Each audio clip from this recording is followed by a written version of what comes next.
afternoon, everyone. I'm Howard Berger from Realcomm, and I am here with John Petze, representing both SkyFoundry and Project Haystack. John, great to have you with us here today. Great to be back together in person, huh? It is. Fantastic event, great it's energy. Been too long. Yeah. And you know what I'm feeling is this is kind of our crowd, you know? Yeah. In a lot of ways, folks that we've known for a lot of years that we work with, and it's just enjoyable to see, you know, so many people here today. Yeah, you know, that we have relationships with. A lot of good discussions and sessions already, so it's been really valuable. Ah, good. And you didn't have any trouble getting here? Oh, no, just 5 canceled flights on American. You had 5? Actually 3, and then they've canceled my leaving, so it's been a disaster, but I made it. I had no idea. You're close to holding the record. For cancellations. I'll bet I'm up there, seeing they've also canceled my trip home too. So. Oh, geez. Yeah, it's too far to drive. Yeah, a little. I got to tell you, you know, when I think of John, I'm reminded of a small group of true industry pioneers who were really responsible for engineering the first smart building control technologies. And I just say, you know, when I think what you've done and are doing, you're so foundational to the advancement of this industry. Thanks. So just kudos. I don't want to embarrass you, but you know that's you really are part of that special group. Maybe take a few minutes to tell us and folks a little bit about yourself, your journey, your day job at SkyFoundry, and your side gig, Project Haystack. Yeah. So you know, I've been involved in automation, energy management, direct digital control, smart buildings. It's all applying computer technology and software to running buildings and running them better and more efficiently. I've been doing that since 1982 in a variety of roles with manufacturers of hardware and software. A lot of companies that we know. Started with Andover Controls, now a division of Schneider, and then led Teletrol, which was later acquired by Philips, and then did a startup in the LawnWorks technology area when that was really making an impact on the market. From there back to Andover Controls again and running engineering there, and then off to this crazy startup called Tritium that has had one of the most significant impacts on the industry. Yep. Joined them in 2000, still a small team, and was there for the first or second phase of their life, delivering an independent software platform to the marketplace, something that at the time people really didn't think would ever be viable, but it's the most deployed single software platform used by virtually all the major vendors, right? It brought building automation really to the web, to the internet at the earliest stages, and spent some time with Cisco and their effort to come into this marketplace back then. Buildings, and then got back with the other one of the founders of Tritium, Brian Frank, the actual inventor of the Niagara framework, and we got together in 2009 and said, what's next? Yeah. And said this data thing's getting interesting, and quite frankly, it was, that sounds interesting, it sounds cool.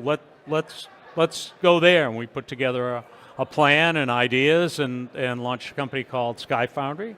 And in fact, in 2011 was kind of our coming out at Realcomm, IBCon, and we won the Digi Award that year, bringing a commercial analytics product, not tied to any vendor, that you could take data in from all different systems and do advanced analytics. And it was very early for people to understand, how do we use data?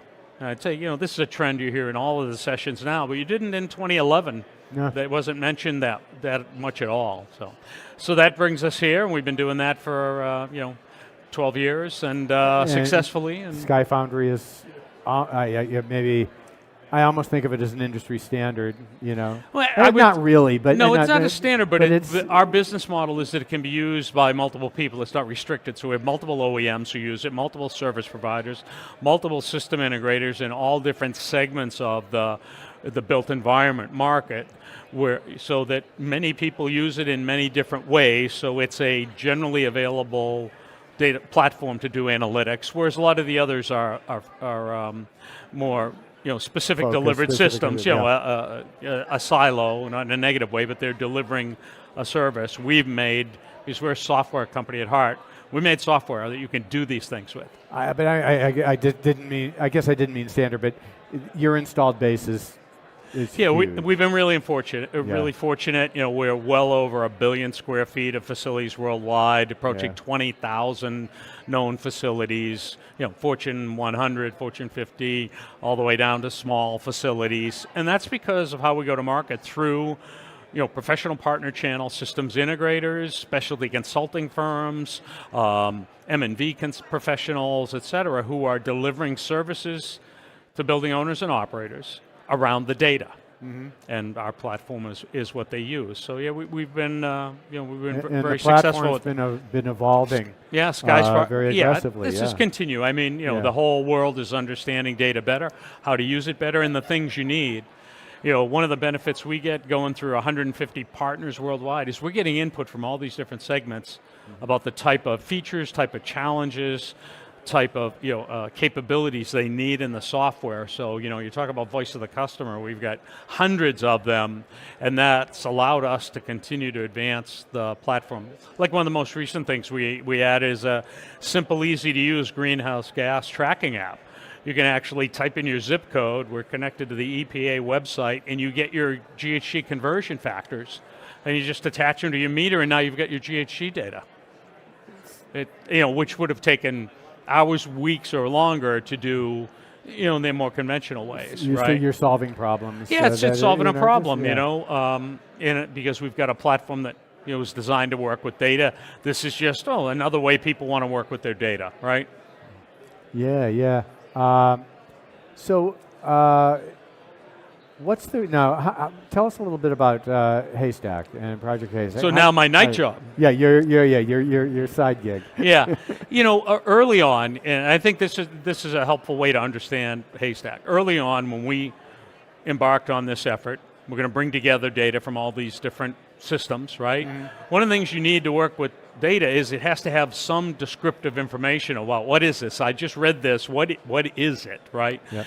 And we went out looking, there must be a standard out there. Let's go find the standard that the industry uses to model data, add semantic meaning to data. Those are buzzwords. But all it means is some descriptors, right? The attributes that further describe somebody like you, Howard Berger. Yeah.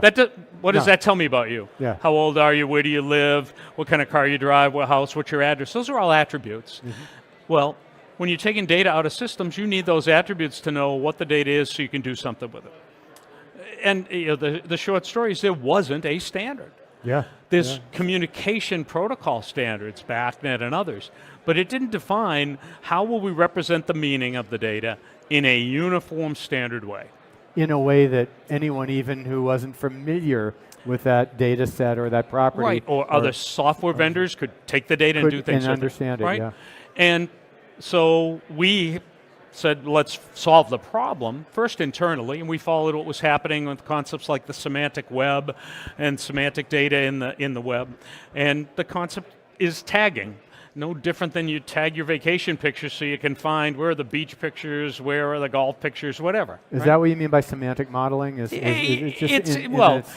Semantic modeling means adding descriptors to data. Okay. The method is tagging. We'll add tags, and that's like in your mail. If you Gmail or something like that, you add tags. So you could search for all of the messages related to this. You tag your photos, etc. Right. So we solved this for ourselves. But we realized that, and I remember the discussion, this is not a competitive advantage. This is a problem industry needs to solve. And we ended up talking to people in industry, some of the government energy labs, and we should all get together and solve this with an open source initiative. And in March 2011, we launched Project Haystack to do that. And at first it was about 10 or 12 people, and we put a server up there, and we started, and we open sourced everything we'd done to solve the problem for our software. So when you say open source, so that means we contributed it and people could take it at no cost, no license requirements, and use it and extend it. But we wanted people to come together as a community to advance it in an organized way. Right. And so we created a online forum, and we created an organization, and we created working groups. All of this took time, of course, and a community formed around this to advance it, because you need multiple people working at this, just like Linux came out of an open source community. And that's a key part of it.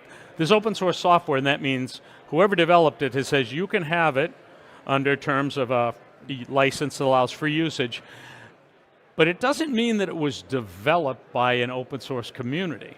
Okay. That's a difference, and that's an important difference about Haystack. We've had a community of people who are specialists in energy and building systems and controls and automation working together to solve these problems for over a decade now, all contributing far more viewpoints and information and expertise than any one organization could ever have contributed. And so it was developed with an open source organization, and it is freely available as open source. But the goal is simply to have a standard methodology of how you should mark up your data in a standard way so that it's available for use by other applications. Whether you make it available, that's a second decision. But it should be easy to write a software application to get data and do stuff with it, display it, analyze it, whatever. And now there's well over 2,000 members, 24 working groups that continue to advance the standard. It's now considered what's Haystack 4, which is the 4th generation that's been out for about almost coming up on 2 years. And it's, as far as every information out there, it's the most widely adopted standard to solve this problem of marking up our data in a uniform way. And I use that term because markup is, I think it helps people understand what we're talking about, because there's a well-known markup language that the entire world economy is based on. If you think about it, it's called HTML. Right? Yep. I can go look at your website because there was a standard. So if you design a website, you can put anything you want on there, right? But you're going to put it on under a set of rules, a markup language. That's really conceptually what Haystack is for the data that comes out of sensors, equipments, buildings, any type of system, is a standardized approach. So if you mark up the data, someone else can read it without a heavy-duty engineering effort and all kinds of research. So if somebody doesn't apply standards to their data, there's got to be a huge economic cost to that. If they do or if they don't, you mean? If they don't. Yeah. Well, but here's the thing: that cost is being borne in a million little paper cuts, right? Every project that needs to take data from different systems to deliver some end result had to go through this mapping, data wrangling, spelunking expedition to what's this mean, what's this mean, what's this mean, right? And so there's this extra cost in your project and his and hers and all these projects, but it was so distributed out there, right? So dispersed. It wasn't seen that it is a layer that's affecting our whole industry. But doing it once, doing it right, the first time. From then on, any application you want to build that you haven't thought of, next year's application the data is already there in a uniform format. That eliminates the majority of the friction to being able to use data.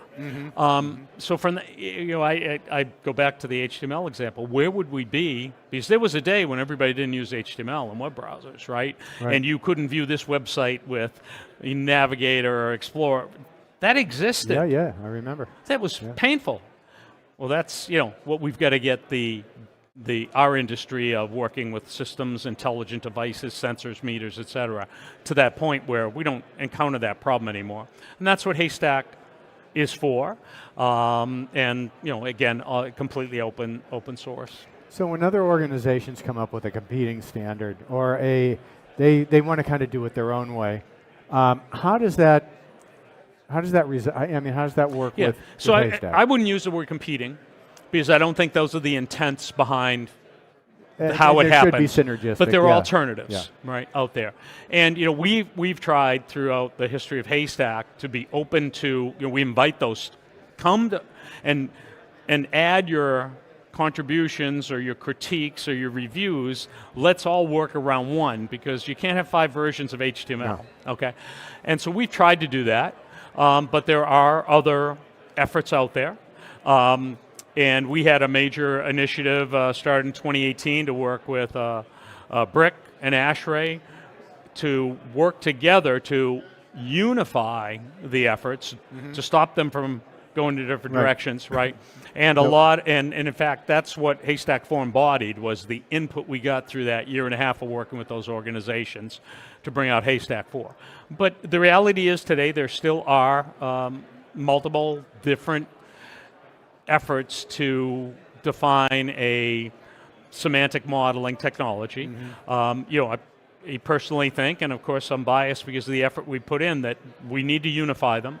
The old joke about, there wasn't any standard out there, so we added a new one, right? Right. There is a standard that's open, malleable, extensible, and we encourage people to come together because that's going to help industry and help lower the cost of implementing these great intelligent building projects that that are the primary discussion of this whole event, right? Yeah. Well, I think so. Let me pivot a little bit. I understand that that you were recently selected by Department of Energy's Building Technologies Office for funding. Yeah, this is a really big deal. I think it certainly adds a lot of credibility. The effort we've all done on a volunteer basis, hundreds of people around the world. So the Department of Energy released a funding for under the Build Back Better initiative.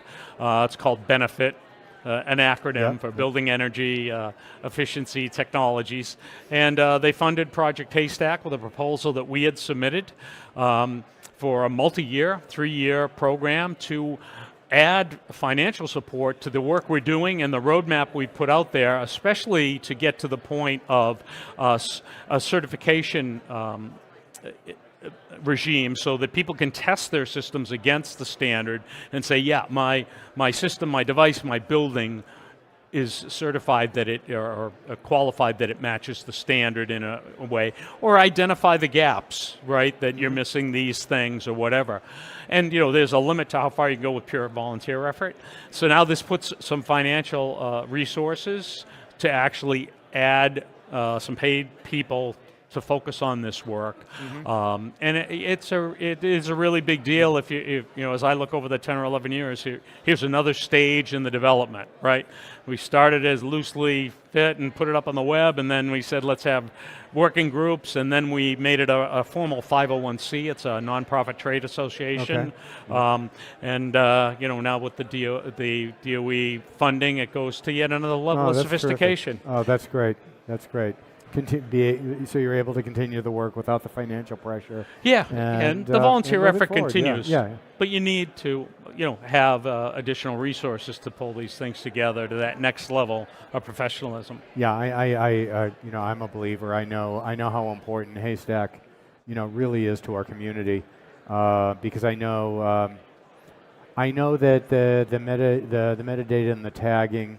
When onboarding a building or you're designing a system, it's a huge lift, and you got to get it right, or else you're gonna do the lift more than once. Exactly, and we don't need to do that, right? Yeah, let's do it once right and make it usable from there on out. Yep.